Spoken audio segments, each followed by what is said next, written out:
So guys, kapag ka po kayo ay nakatanggap ng ganitong klaseng notification, congratulations sa inyo dahil pwede po kayong makatanggap ng stars for free. Yes, for example, mga Lodi, no, ako, magsesend ako sa inyo ng stars, no. Pwede po ako mag-send sa inyo ng stars nang wala akong binabayaran, no. So, up to 2,500 stars freebies, no. So, itry po natin kay Ma'am Tin Kuan ko kasi nakatanggap siya ng ganyang notification, no. So, punta lang tayo sa kanyang reels.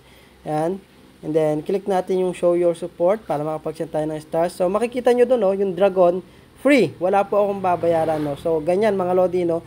Pagka kinilik nyo yan, isend nyo lamang po. Wala po kayong babayaran, pero makakatanggap ng stars, yun pong nakatanggap ng ganyang klaseng notification. Kaya, congratulations sa inyo. Merong pa-free star si Facebook. So, check natin, mga Lodi, no. So, makikita natin dito sa comment section, ayun.